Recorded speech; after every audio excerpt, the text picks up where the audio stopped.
Welcome sa Dries TV. Kung interesado ka sa ganitong news, huwag kalimutang isubscribe ang ating YouTube channel. Maraming salamat! Welcome back again sa ating YouTube channel mga kakimpaw, and sa update natin ito ang pag-uusapan natin ay tungkol sa mga importanteng ganap kina Kim and syempre kay Paula Avellino. Pero bago po ang lahat, maraming salamat sa inyong patuloy na pagsuporta at pagsubaybay sa mga daily update natin. Kaya naman bilang pasasalamat, narito po ang isang napili kong komento patungkol yan sa naging previous update. Mula ito kay Ginang Leoncia Talian. Sabi niya, please pray for Kim and Paulo. He also needs our prayer. He is really tested. It is because it is a time Kim faces the worst storms in her life. It threatened her life, loss of hard money na properties by sister whom she loves and trusted very much.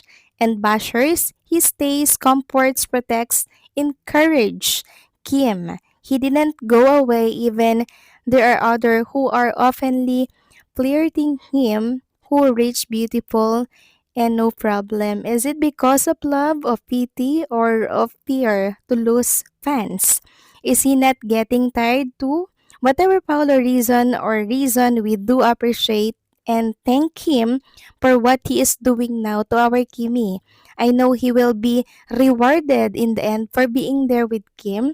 May salute to Paulo. Thank you po sa komento, Ginang Leoncia Talian. Tama po kayo dyan. Ipag-pray at isama natin lagi sa dasal natin si Chinita Princess, ganon din po si Paolo Abilino na sana mapagtagumpayan po nila itong pinagdadaanan po nila ngayon. At sana lang din hindi po umalis sa tabi ni Kim Chu si Paolo Abilino para po may guidance si Kim, and syempre may taong magpapalakas sa kanya. Actually, hindi lang naman si Paolo Abilino ang mga malalapit kay Chinita Princess.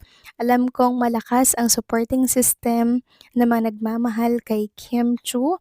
Andyan yung mga kapatid niya syempre, si Twinkle, si JP yung bunso niya, 'di ba? At marami niya pong mga kaibigan na lagi pong nakapalibot sa kanya para i-check siya. Kaya alam ko na matatag, malakas, matapang ang isang Chinita Princess at mapagtatagumpayin niya po ang mga problema ang kinakaharap niya ngayon. Hindi man nga maibalik yung pera na nawala po sa kanya, at least lumaban siya mga kakimpaw, mas lalo niyang tatagan dahil ang dami na pong pagsubok ni Kim Chu na napagtagumpay niya sa buhay, at naniniwala ako na very basic lamang ang pagsubok na do dahil mapagtatagumpayan niya din to mga kakimpaw.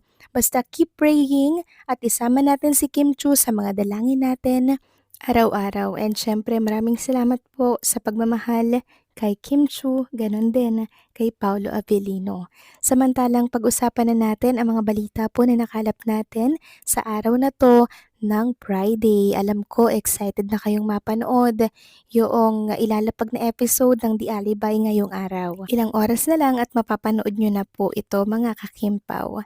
Samantalang pag-usapan naman natin itong kakatapos lamang nga po na 19 years anniversary ni Paolo Avellino dito po sa showbiz industry. Sabi nga po dito ng Kimpaw Night Shift, 19 years of excellence, creativity, and unforgettable contribution to the industry. Your dedication and passion continue to inspire fans, colleagues, and inspiring artists alike. Thank you for all the remarkable moments you've shared with us. Wishing you continued success and many more milestones ahead. Happy 19th anniversary, Paolo Avellino. At kahapon nga po, 'di ba, nananahimik si Paolo Avellino, parang hindi ata siya nag-share no sa kanyang Instagram story or nag-post man lang.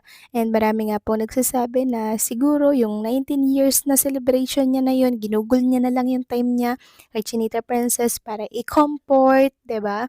Palakasin si Chinita Princess at bigyan po ng panibagong lakas at pag-asa kasi sobra nga naman pong nakaka-drain, nakakaubos ng lakas mga kakimpaw yung mga nangyari nitong nakaraan na kapatid niya nga po sinampahan ng kaso dahil alam niyo yun, ang laki po ng perang nawala sa bangko ni Chinita Princess. Meron akong nababalitaan na hindi lang 100 million di umano, kundi 300 million daw. Pero wala pa naman pong confirmation sa side ni Chinita Princess kung magkano ba talaga yung perang nawala. Basta malaki daw to mga kakimpaw. Kasi kung maliit lang to, palalagpasin to ni Kim Chu or mapapatawad niya pa yung kapatid niya. Pero hindi umabot po sa kasuhan. So ibig sabihin, malaki talaga to mga kakimpaw. Samantalang meron nga tayong nabasa dito po sa mundo ng social media. Sabi niya, nakita ko yung IG story ni Kim kahapon. Tumatakbo siya sa gilid ng dagat. Sino nga kaya ang kasama ni Kim Chu? Si Paolo Avellino kaya? Nilayo nga kaya muna niya si Kim Chu sa realidad para makapag-isip sana naman bantayan niya lagi si Kim. Kailangan ito ngayon. Nabalitaan ko sa isang abogado na pwede palang makulong sila Cam ng 22 habang buhay pag hindi naayos ang problemang ito.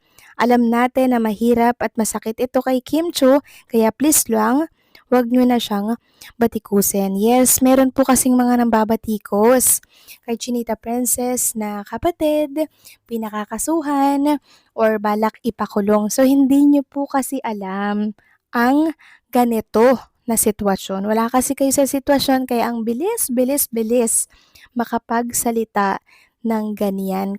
Pero kung kayo yung nasa posisyon na yan, tapos nawalan kayo ng sobrang laking halaga, milyon, baka hindi lang yan ang gawin ninyo, 'di ba? Si Kim Chu kasi, legal lang yung kanyang pinagbasehan dito. 'Di ba? Tama lang yung ginawa niya na idaan sa legal na proseso. Di po ba mga kakimpaw? Kaya wala akong nakikitang mali kung bakit niya kakasuhan yung kanyang kapatid kasi ito po yung tama at dapat gawin ni Chinita Princess. Tungkol naman po sa IG story or sa post ni Kim Chu kahapon sa kanyang Instagram story na tumatakbo sa gilid ng dagat, sa mga nagtatanong kung si Paolo Avellino daw yung kasama, sana nga si Paolo Avellino mga kakimpaw tapos silang dalawa lang, 'di ba? Para ilayo muna si Kim Chu sa realidad ng mga nangyayari sa kanyang buhay na napakahirap isipin. Sobrang nakaka-stress 'to mga kakimpaw at alam niyo kung ako yung nasa sitwasyon na ganyan, parang ang hirap hindi ko ma-imagine mga kakimpaw. Kaya brave talaga ni Chinita Princess humahanga ako sa kanya kasi napagtatagumpayan niya yung ganitong katitinding mga problema. Siyempre, sa tulong po yun ng ating Diyos na lumikha at nakakatulong din po yung mga prayers ninyo kay Chinita Princess. Sobrang laking tulong po niyan mga kakimpaw. Huwag nating titigilan na ipagdasal yung problema ni Kim Chu na sana ay maayos na or mapagtagumpayan man lang to ni Chinita Princess kasi ito yung kailangan niya ngayon at sana hindi siya iwanan ni Paolo Avellino ngayon, lalo na't kailangan po siya ni Chinita Princess. 'Di ba si Paolo po kasi yung nagsisilbing lakas or strength ng isang Chinita Princess sa panahon ngayon. So anong sa inyo dito mga kakimpaw? Please comment down below. So paano hanggang dito na lamang pong update natin. Maraming salamat sa patuloy na pag-support. And also, don't forget to like, share, comment, and subscribe.